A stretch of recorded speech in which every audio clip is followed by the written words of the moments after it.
Oke. Match Leeds lawan Arsenal, hasilnya 0-4. Arsenal menang telak, bagus. Statnya Arsenal unggul di possession, nggak banyak. Terus untuk shotnya banyak banget di Arsenal, 14 dibanding 3. Terus on targetnya 8-1. Terus corner juga Arsenal menang banyak, 12.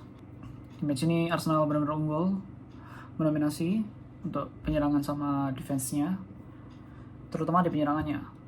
Kayak Havertz sama Gyökeres start barengan lagi, menurutku bagus juga kombinasinya. Gol pertama tercipta dari corner dari Arsenal, terus kena muntahannya. Habis gitu di crossing lagi ke tengah, dapetin sama Martin Zubimendi untuk golnya. Lumayan ya, Martin Zubimendi walaupun termasuk pendek ya, notabene pendek dibandingin midfield yang lain, tapi mesti menang duel udaranya sih. Nggak kalah saing lah sama yang tinggi-tinggi, masih menang saing si Zubimendi. Terus gol kedua corner lagi, tapi bedanya di sini cornernya saking curve-nya itu masuk ke gawang waktu mau ditepis sama kipernya. Jadi tadi kena on goal kipernya Leeds. Terus gol ketiga dari Victor Gyökeres, bagus. Ini setelah Martinelli masuk gantiin Madueke di kanan. Ini unik juga ya, nggak pertama kali juga sih, tapi mungkin karena ada kehadirannya Gabriel Jesus di kiri, akhirnya Martinelli ditaruh di sebelah kanan ganti Madueke. Atau mungkin Bukayo Sakanya yang nggak fit ya, nggak tahu sih. Bukayo Saka ternyata waktu pemanasan sebelum matchnya memulai injured. Aduh, ini kabar buruk sih, tapi kayaknya sih nggak parah ya. Bukayo Saka kena cedera panggul waktu sebelum matchnya dimulai, waktu warm up. Akhirnya startingnya Madueke. Padahal rencana emang dari awal sebenarnya harusnya Bukayo Saka terus diganti sama Madueke, tapi karena cedera akhirnya Madueke starting. Terus di babak kedua digantiin sama Gabriel Martinelli. Tapi untungnya Gabriel Martinelli karena ditaruh di sebelah kanan sebenarnya memberikan opsi baru, yaitu crossing sayap kanan dengan kaki kanan. Akhirnya bisa kayak curve ke dalam. Dibandingin kalau misalnya Saka curve-nya ke gawang, Martinelli karena kaki kanan di sebelah kanan tadi crossing itu melengkungnya ke dalam, terus habis itu ngarah ke Gyökeres juga bagus, ditahan sama defendernya tapi bisa lepas ya, anggapannya lepas walaupun tetap ditahan badannya, tetap bisa ngelepasin tendangannya, terus gol akhirnya.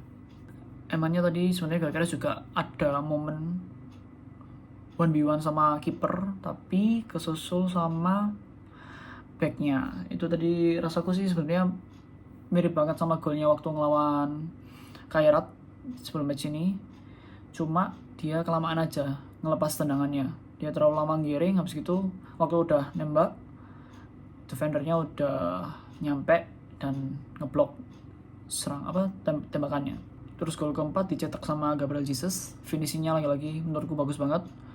Bisa finesse ya kalau ngomongnya ya, benar-benar nge-curve dari bolanya masuk ke pojok kanan bawah. Tadi yang ngehold defendernya Leeds juga kuat banget dengan bodinya itu. Ya menurutku mendominasi banget untuk Arsenal permainannya. XG-nya, expected goal-nya itu 2,39, jadi lumayan tinggi juga. Terus Leeds benar-benar gak dikasih kendor. Expected goal cuma 0,15 XG-nya, sangat kecil. Defensinya sangat rapi. Ada kesempatan pun tadi kalau nggak salah dari long range, jadi ya kesempatan kecil gitu. Ya aku senang soalnya Gyökeres bisa cetak gol lagi ngelawan Leeds juga. Di setengah musim awal Gyökeres ngegolin juga lewat Leeds itu, tapi golnya mungkin lebih bagus yang waktu di awal ya, soalnya dia giring sendiri terus buat golnya sendiri. Kalau yang tadi sebenarnya finishingnya bagus ya tadi anggapannya, soalnya posisinya juga aneh banget buat nerima bola. Aku lihatnya tadi ditarik sama defendernya, tapi dia bisa ngeronta terus ngulurin kakinya buat cetak golnya. Tadi kalau Fiori juga masuk, Gabriel Jesus masuk, Eze masuk, sama Martinelli ya pergantiannya. Oh, sama Martin Odegaard juga. Tadi Odegaard juga menurutku bagus mainnya kalau dibandingin sama match sebelumnya yang ya sebenarnya beberapa kali kelepasan bola juga Martin Odegaard di tengah itu, tapi kelihatan intensinya untuk untuk umpan ke depan itu lebih kelihatan dibandingin match sebelumnya. Ya mungkin dia juga diinstruksiin untuk mungkin lebih direct ke depan secara vertikal. Senang juga untuk ngelihat kayak Havertz akhirnya bisa masuk ke starting line up, main untuk kurang lebih 60 menit tadi kalau nggak salah. Ya masih belum fit banget untuk full time. Akhirnya digantiin tadi sama Martin Odegaard buat jadi attacking midfieldnya. Ini hasil yang sebenarnya ditunggu-tunggu oleh fans Arsenal. Hasilnya yang sangat mendominasi dan skor 4-0 ini. Semoga mentalnya pemain Arsenal bisa membaik dan mereka akhirnya paham kalau sebenarnya attackingnya mereka juga bagus kok. Kombinasi Gyökeres sama Havertz menurutku harus terus dicoba, harus bisa dimaksimalin karena ini potensinya kuat banget. Dari chemistry-nya aja sih yang kurang harusnya. Tapi dengan striker yang beda tipe ini harusnya bisa saling mengisi kekurangan mereka masing-masing dan jadi kombinasi yang mematikan sebenarnya. Ini lucunya juga di matchnya tadi dapat on goal. Tadi kalau nggak salah ada stat kalau on goal itu buat Arsenal jadi top skornya dengan 5 gol. Tapi karena Gyökeres tadi ngegolin, akhirnya Gyökeres yang ambil posisi top skornya. Nah lucu aja sih. Top skornya di Arsenal bukan dari pemainnya sendiri tapi dari on goal. Tapi emang beberapa kali ya dapat gol yang langsung ngarah ke gawang kayak gitu. Dan akhirnya nggak bisa di-clear sama kipernya musuh. Tadi kipernya juga body-bodyan sama pemainnya sendiri, sama defendernya sendiri, akhirnya buat nepis bolanya kurang pas sih kalau aku lihat. Tapi itu ya bahayanya corner, emang pasti main body-bodyan di daerah kotak penalti yang bikin chaos banget. Ya overall performa yang bagus, harus dipertahanin.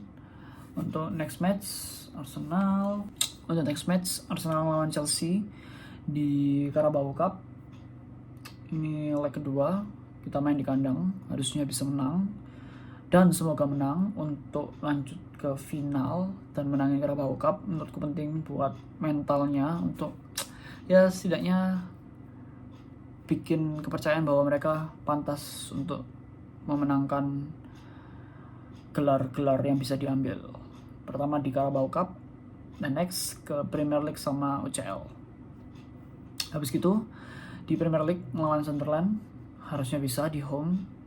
Ya Sunderland emang lawan yang susah, banyak menyusahkan tim-tim papan atas, tapi harusnya Arsenal punya keunggulan di home dan dengan pemain yang cukup lengkap untuk sekarang. Karena tadi kalau Fiori juga udah dimainin, ya untuk nggak waktu yang lama, tapi udah mending untuk masuk dan sedikit dapat match fitness. Havertz juga udah mulai starting, jadi udah mulai lengkap sih sebenarnya tim Arsenal ini, udah mulai fit semua. Cuma tadi ya jeleknya Saka cedera, semoga aja nggak terlalu serius dan bisa nambah jarak poin dengan City. Sekarang poinnya jaraknya 7. City ada match di minggu lawan Aston Villa. Ya nggak tahu nanti hasilnya apa, tapi Aston Villa bisa jadi batu sandungan untuk City. Ya kita tunggu aja hasilnya. Dan next match dari Arsenal lawan Chelsea.